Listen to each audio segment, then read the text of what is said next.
This is a battle in the Use It and Lose It tournament round 3 between two players who've had a bit too much to drink before making their usernames. So anytime the usernames are sufficiently weird, I'm just going to say, or the player names are sufficiently weird, I'm just going to say the faction names instead of the player names. So Odrysian Kingdom versus Getae. Odrysian Kingdom, I used them myself in the tournament. Quite like them under these rules. Let's see what they have. Mercenary Veteran Hoplites, good choice. Mercenary Hoplites. Then we have 3 Thracian Cavalry. We have 3 Thracian Royal Cavalry. 4 actually, because the 3 because the general is in there. Then we have Thracian Horsemen and Thracian Bows. This is a weird Odrysian army. Thracian Slingers, Thracian Bows, and Spears. So this is a very strange Odrysian Kingdom army that is sort of it's a very counterintuitive army, and that might be exactly what the idea was, to make an army that doesn't have any of the squishy folks unit. But let's see if it works, because the offensive capabilities of this army is severely limited. It has a lot of skirmish, but it doesn't take many units to shut them down. So for Getae, Armored Spears, Spear Horse, Noble Swords, Axe Warriors, Dash and Bows, Axe Warriors, Noble Swords, yeah, so a much more standard Getae army this. Some Spear Horse on the flanks. And not bringing in any Bow Horse is a good idea.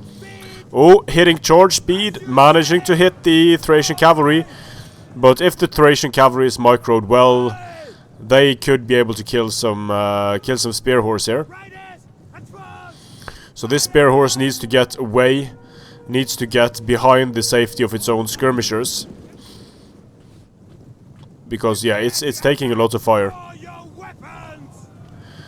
But now they are actually going for the Dash and Bows here, which was a bit of a mistake, because that allows the Spear Horse to get in and do some damage. They've actually killed 10 Spear Horse now, so they're killing more than they're losing, but now they're starting to lose a lot.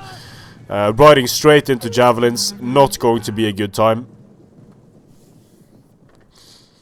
So in this case, the way to deal with it is to just use the Spears as a screen, and then use the longer range bows here. But I mean, Dash and Bows, only 125 range.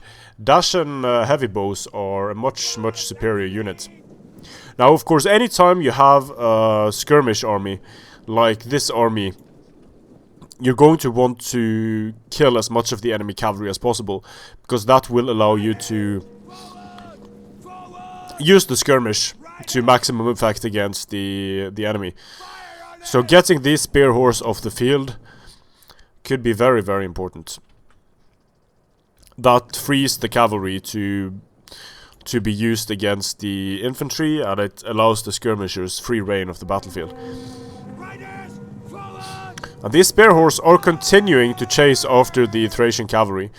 And I don't really understand why. I don't see why these bows are not just used to screen. This is not how you want to use your melee cavalry.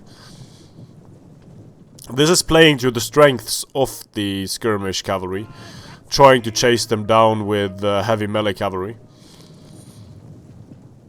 Yeah, this is not a good start for the Getae. Just throwing away so much cavalry. Here come the Thracian Royals in to seal the deal. And the rest of the Spear Horse are just going to disappear. But I don't know what these Dash and Bows are doing. They're just not doing anything at the moment. Just 1 or 2 of them over here would be nice, but the Spear Horse are being used to ham in the Thracian cavalry here, trying to catch them. But it's just comes at such a great cost, because there are these Thracian Royal Cav in support. They get hit in the flanks, but it's not really a problem for them. This is the kind of engagement they want. They have a 15 bonus versus large. They have a lot of armor, a lot of health. Their stats are just so much better than the Spear Horse. The Spear Horse are going to get slaughtered here. And now the Getae has thrown away all of the cavalry. This is the worst possible start for the Getae. Using heavy cavalry to try and chase away light missile cavalry, and now just having infantry against a skirmish and cavalry dominant army. That's not a good time for the Getae. I would be amazed if the Getae was able to bring this one back, because this is yeah, this is bad. This is a horrible start. Cavalry counter tactics being used against the Thracian Royal Cav. Might be able to bring down a few of them when they pull out. Yeah, just taking down a few. The arrows taking down some more. The Thracian Royal Cavalry, in terms of barbarian melee cavalry, they are the best barbarian melee cavalry in the game, because of that 15 bonus. Here come the Thracian Cav, just chasing down the Dacian bows. This is almost hard to watch, because it's just such a complete annihilation of the Getae army. The supporting units just being hammered, but it's very smartly done by the Odrysian Kingdom. It's showing great awareness of what needs to be done in order to defeat the enemy army. So take away the cavalry, take away the skirmishers, and these melee units are just no threat whatsoever to the skirmishers, unless the skirmishers are mismanaged horribly, of course. Might happen, but I don't think it's very likely. A bit of a blob going on here. This isn't good. Using 3 Hoplite units to defeat 1 spear unit. That's never good. And this blob is also a bit problematic, because now the precursors are going to be incoming. A lot of weird things are going on this battlefield. No precursors. Oh, that's bad. No charge.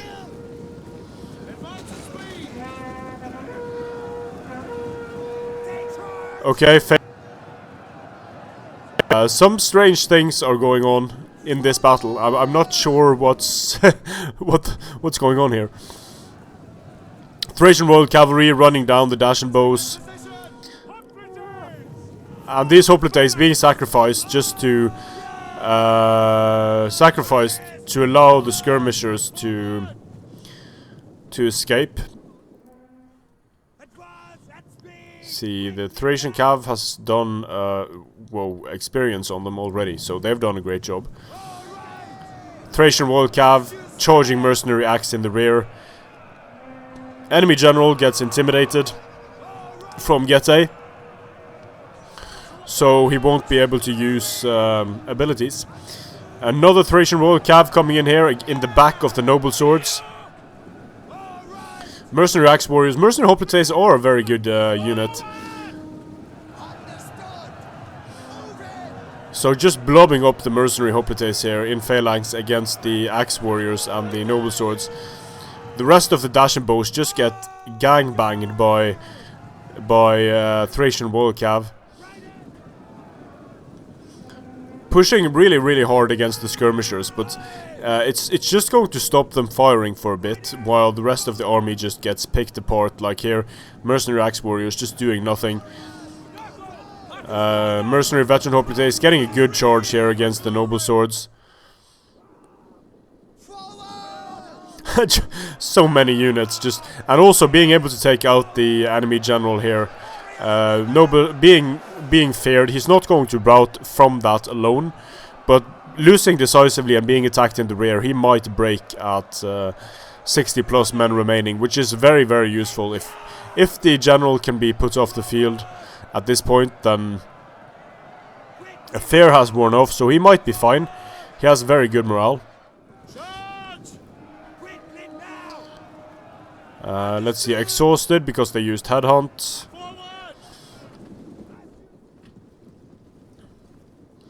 The skirmishers haven't been that effective yet, because they are low tier skirmishers. They need a lot of time to do the damage they need to do.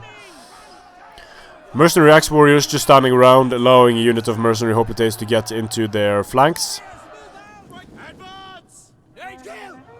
So it's safe for the Thracian horse to just frontally charge them. Well, never mind. They actually managed to throw their precursors. But the mercenary axe warriors are losing a lot of men here. That was a nice charge. And it looks like they're going to be continuing into the backs of these noble swords, causing some damage there, helping out their mercenary veteran hoplites. And now the battlefield has completely flipped sides. In the beginning, the Odrysian kingdom was here, and now the Odrysian kingdom army is all the way over here. So that's not something you see that much, like the armies just changing sides on the battlefield. But it's pretty much won for the... there is no way that Getae can bring this one back.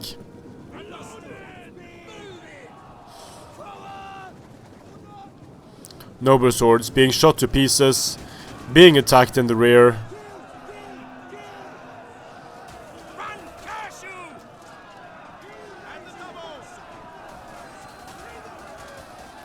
They are dropping.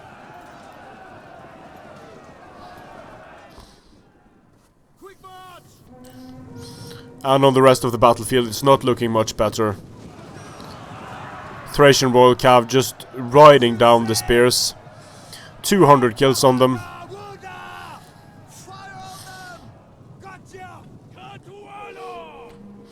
Skirmishers everywhere firing into these units. That guy died. But look at all the Odrysian kingdom left. I'm just going to fast forward now because there is absolutely no question about how this one's going to go. Just cycle charging cavalry into the mercenary axe. Frontal charge cav into the armored spears. And the mercenary veterans come into support. Now there are only the noble swords left.